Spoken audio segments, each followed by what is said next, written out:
les résiliences dont vous êtes, c'est un mot un peu fort, mais dont vous êtes les plus fiers, ce serait quoi? Moi, ce que j'aime bien, c'est que en fait, quand on touche le fond, parce qu'on l'a déjà touché plusieurs fois, c'est qu'on a toujours su rebondir. C'est vraiment quand ça allait pas, et tout était là, toutes les cases étaient cochées pour que ça s'écroule. Et en fait, je sais pas, on doit avoir une bonne étoile au-dessus de notre tête, mais on s'est toujours donné les moyens de rebondir et de pas rester sur c'est un échec. Le fait de savoir parce qu'on a tous des défauts, on va pas se le cacher. Le fait de savoir et de les accepter, c'est peut-être cette résilience-là de te dire voilà, je suis comme ça, de connaître un peu ses points faibles.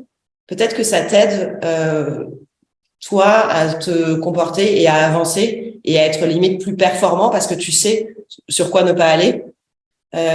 Et tu sais par contre sur quoi aller, quels sont tes points forts et comment tu dois faire, comment tu dois être pour réussir. Et ça a pris du temps, ça, d'accepter ces zones de fragilité, entre guillemets.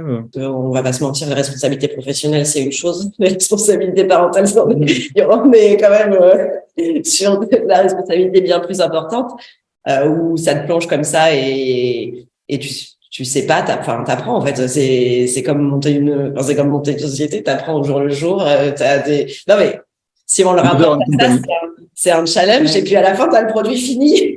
Comment est-ce qu'il est, c'est ça. Il a 18 ans et comment il est, est-ce que j'ai réussi ou pas, comment j'étais en termes de management.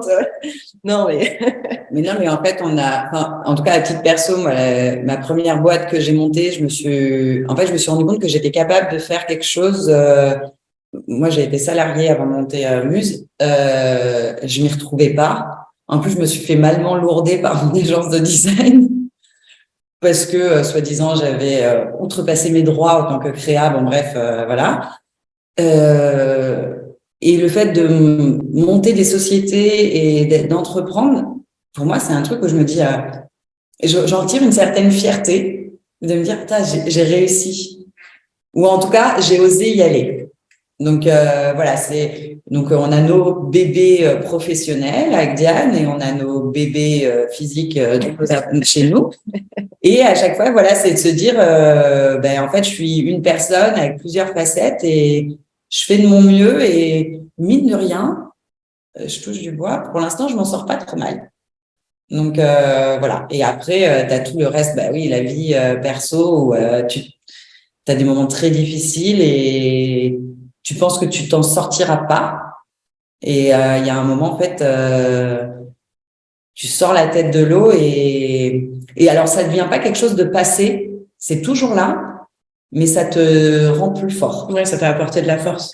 Parce que tu apprends à vivre avec. En fait, c'est pas quelque chose que tu vas mettre de côté et enfermer. C'est en fait cette douleur ou cette problématique va devenir une force pour toi. Et le matin, quand tu vas te lever, mine de rien, ça va te motiver aussi pour te lever. De réussir à surpasser ce moment-là, quoi.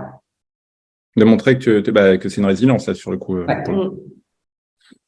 Ok. C'est fou, je trouve que tu te dis comment tu as toujours la force en toi. Tu as toujours, quoi qu'il arrive, tu as toujours une force intérieure et tu te dis, là, je vais pas y arriver, là, je vais pas y arriver, là, je vais pas y arriver, là, c'est trop, là, c'est bon, stop. Et il y a quelque chose qui est au fond de toi, un petit truc qui brûle, qui fait que quoi qu'il se passe, de toute façon, tu vas y arriver. Enfin, on n'abandonne pas.